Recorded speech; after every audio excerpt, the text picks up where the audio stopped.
Good evening and welcome to NTD News. I'm Cindy Drucare. While Hurricane Durian continues to batter South Carolina, the storm's death toll has now reached the U.S. mainland. 2 deaths in Florida and 1 in North Carolina have been reported, all involving men who were trimming trees or otherwise getting ready for the storm. The medical examiner's office in Collier County, Florida, said a 38-year-old landscaper was electrocuted Saturday while trimming trees that had grown into power lines in preparation for the storm.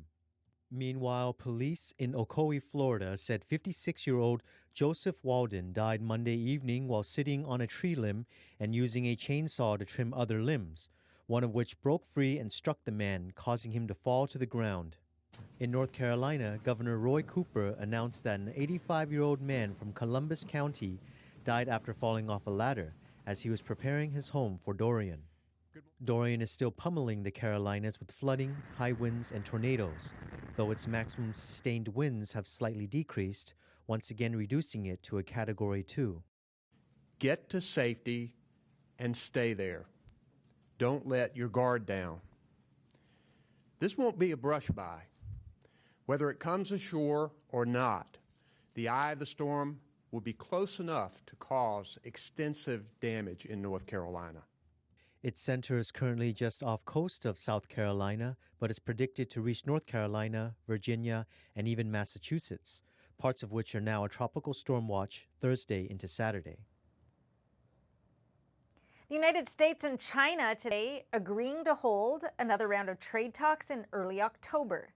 The announcement comes after each side just imposed a round of tariffs. NTD's Penny Zhou has more.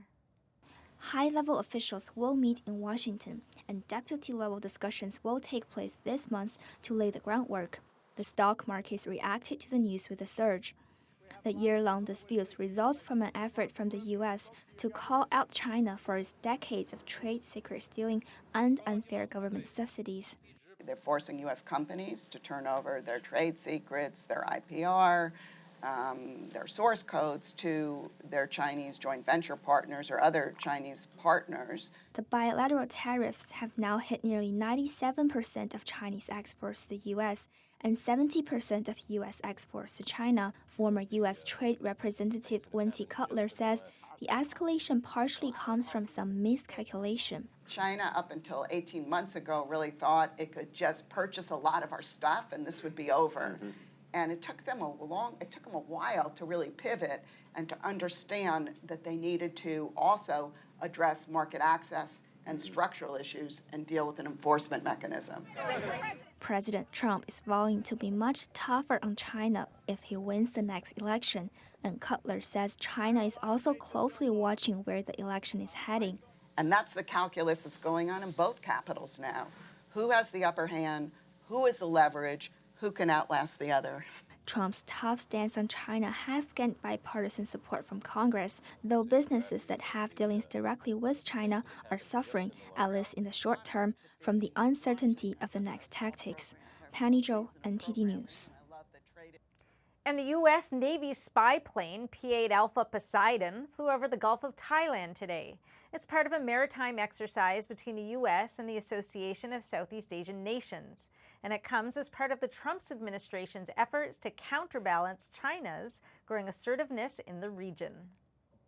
The joint operation involved 8 warships and 4 aircraft from 7 countries and involved over 1,000 personnel.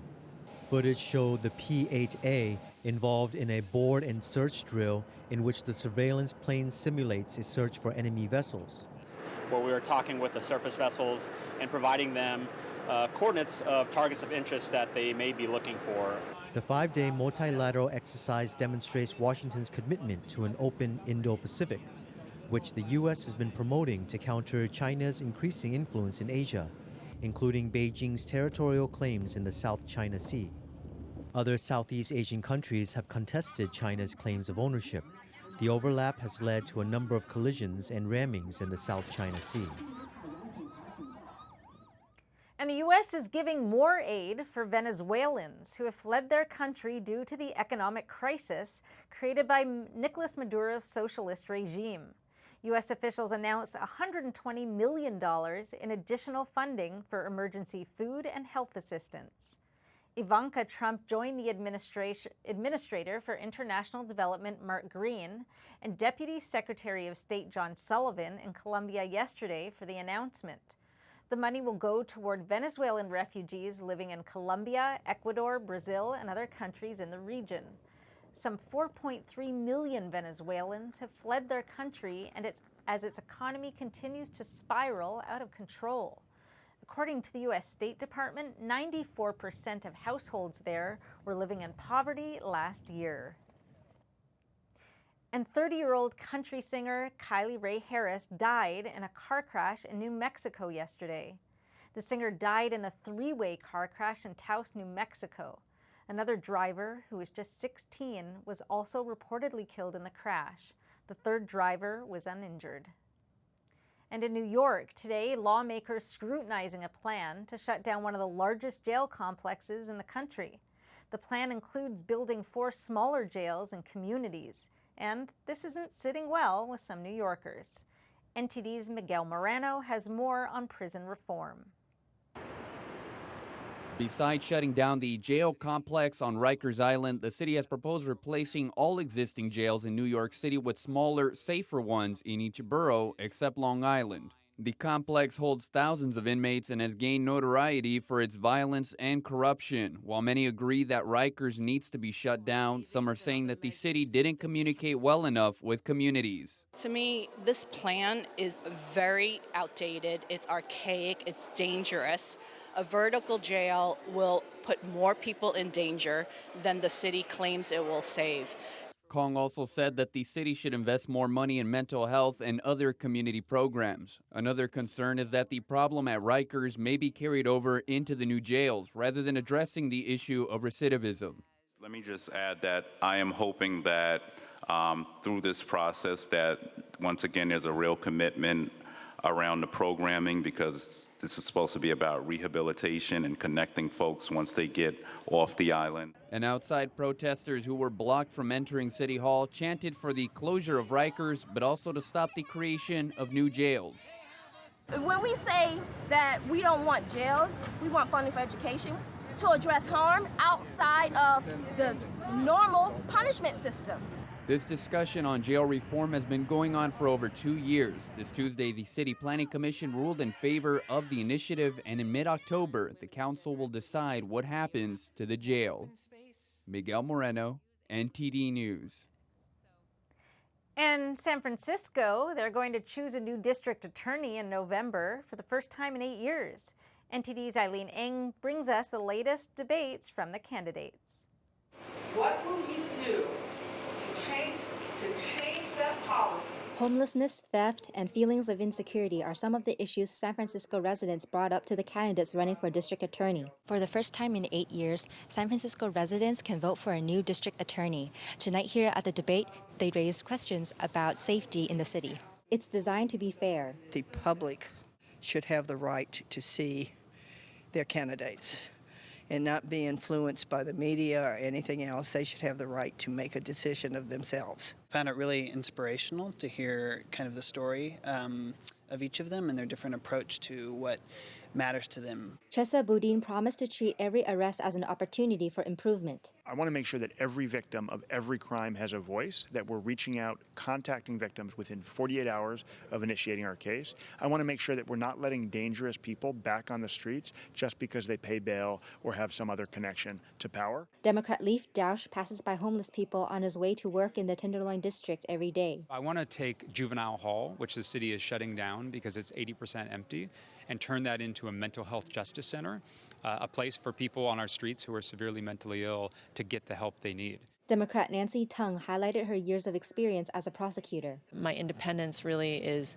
about making sure that we do the right thing, no matter if it's politically unpopular, but really servicing the community and making sure there's a just outcome for victims. Another concern was how candidates would deal with criminals who are protected under Proposition 47. which reduces penalties for some crimes if the losses do not exceed $950. People now are stealing up to $950 worth of merchandise, but that also hurts our merchants, particularly small businesses who aren't able to absorb the cost. Rather than changing the law, Tang said they can work on changing the way people are prosecuted by taking the case to the grand jury to let it proceed as a felony.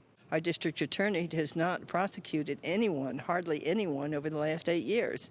And this is why we have the crime spree that we have. Dausch promised to make the cases transparent for the public. Putting millions of data points up on our website about what's actually happening to the cases that we're prosecuting, who's being convicted, what the sentences are, who's coming back into the system.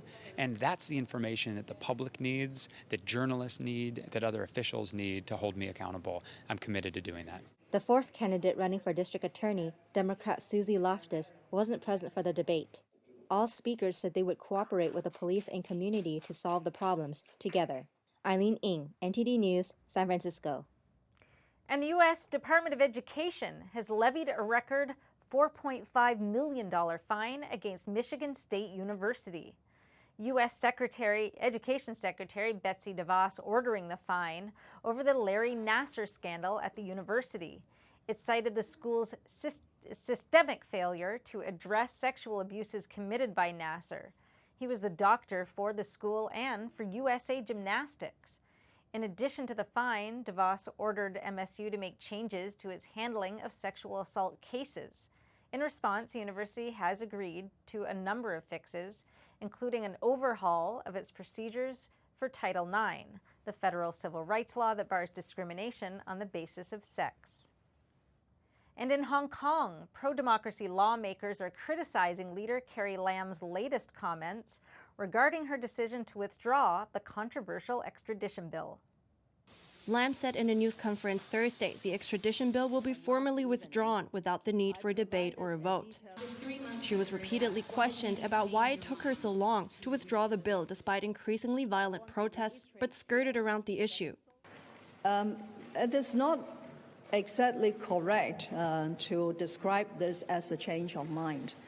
Lam added that full withdrawal of the bill was a decision made by her government with Beijing's backing.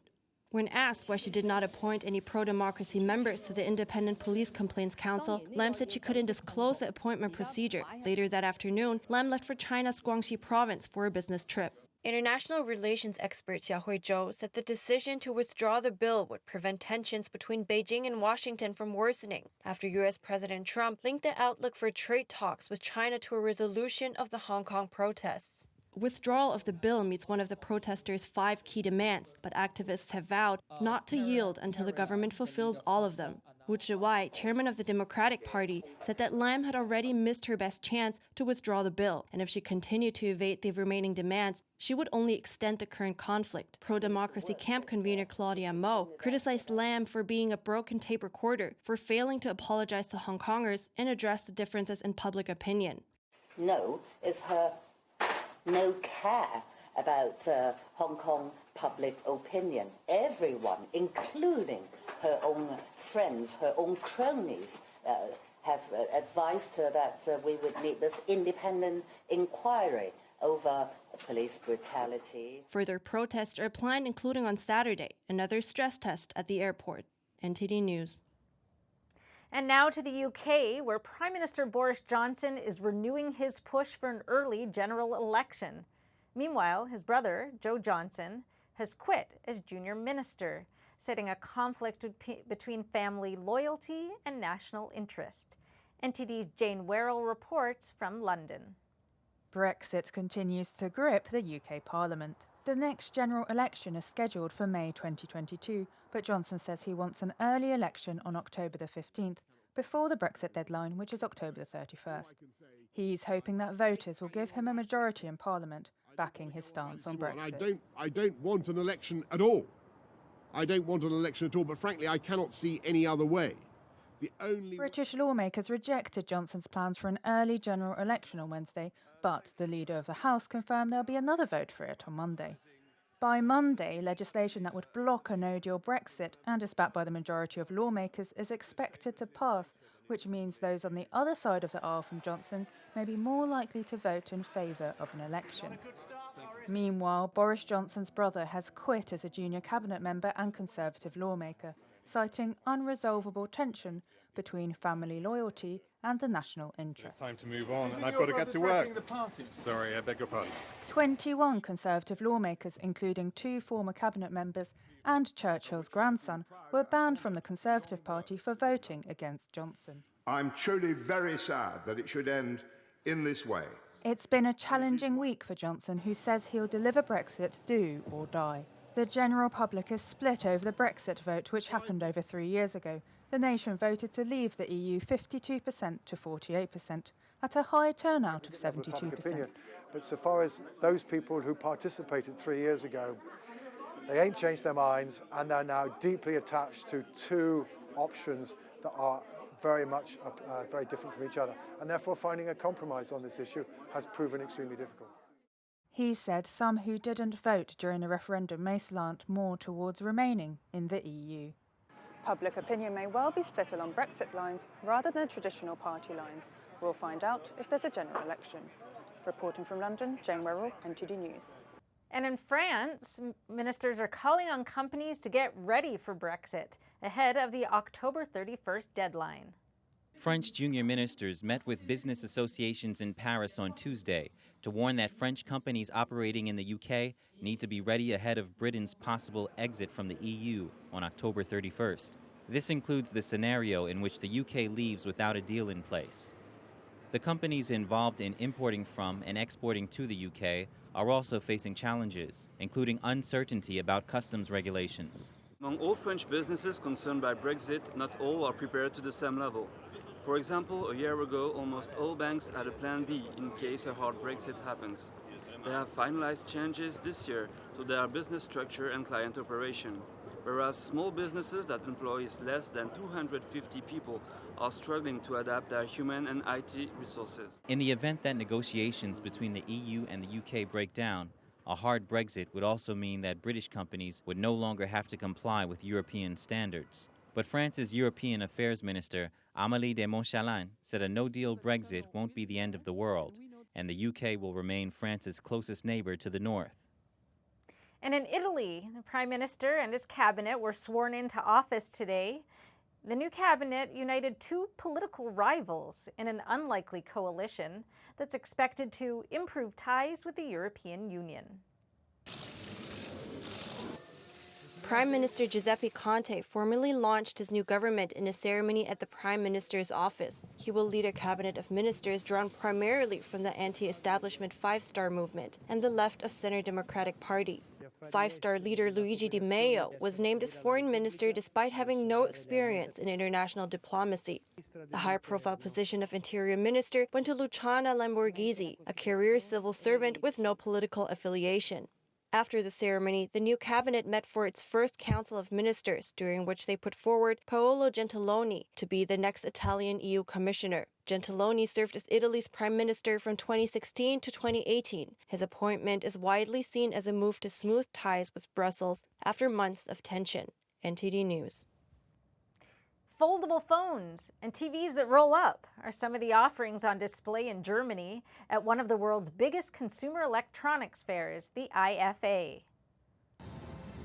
The fair opens its doors in Berlin on Friday. Thousands of visitors are expected to descend on the exhibition grounds. The latest gadgets to tempt both trade buyers and members of the public will be on display. On the one hand, IFA is a trade fair and merchants make deals for the next year. They buy products here.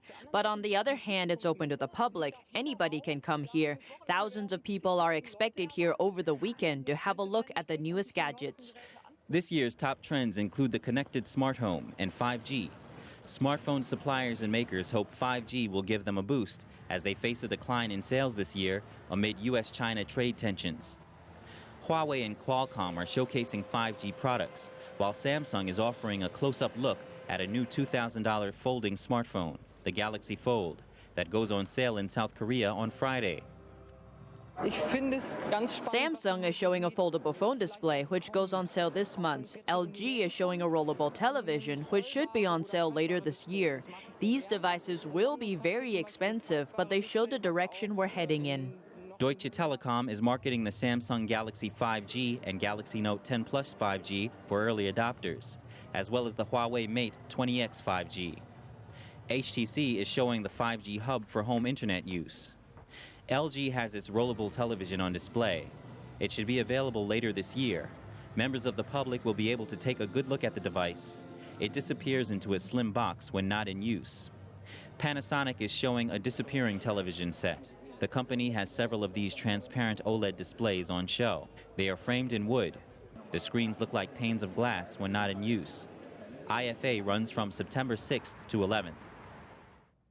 Car makers are taking a pledge to reduce the number of children dying after being left in hot cars. A number of manufacturers are pledging that by 2025, they'll equip all their cars and trucks with rear seat reminder systems to alert drivers after the engine is turned off. The Alliance of Automobile Manufacturers says drivers will be able to see and hear the alerts. Some 20 manufacturers representing almost all light-duty vehicle sales in the United States have taken the pledge. The National Safety Council says on average 38 children die every year in the U.S. from being left in hot cars. That number has already been reached this year. The Alliance warns, however, that these systems are not a replacement for public awareness about the danger of leaving children alone in cars. And for Austria's largest public art installation, a Swiss artist has set up a forest in a football stadium, suggesting that one day nature might only be enjoyed in a zoo-like environment. Basel-based Klaus Littmann has set up 300 trees in an Austrian soccer stadium as part of an ecological art project.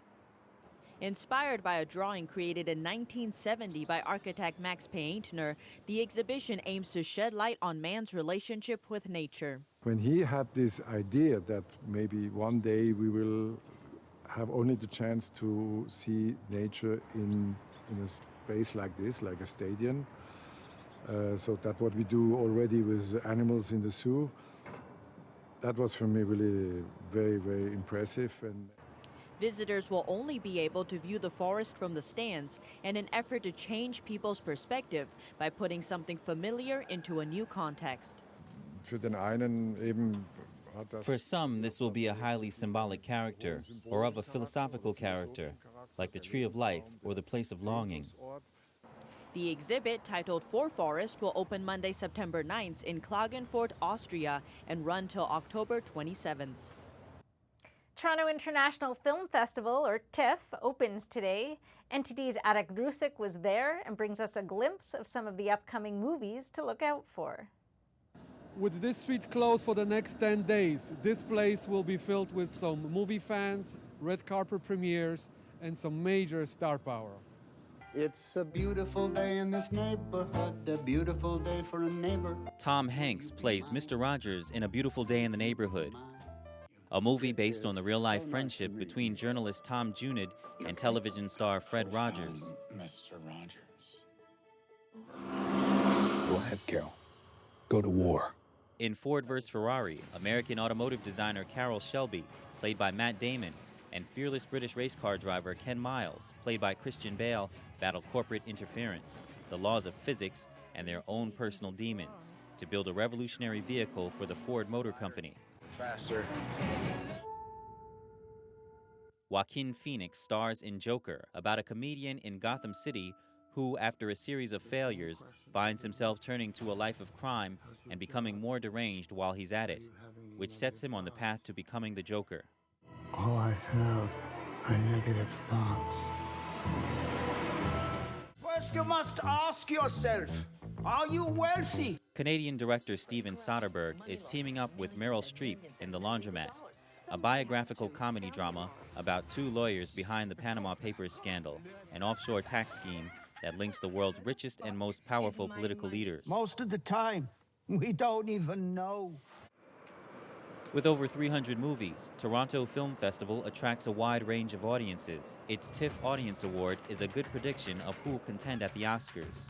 Adak Drusik, NTD News, Toronto. And And that's all for today's NTD News. Thanks for tuning in. I'm Cindy Drucare.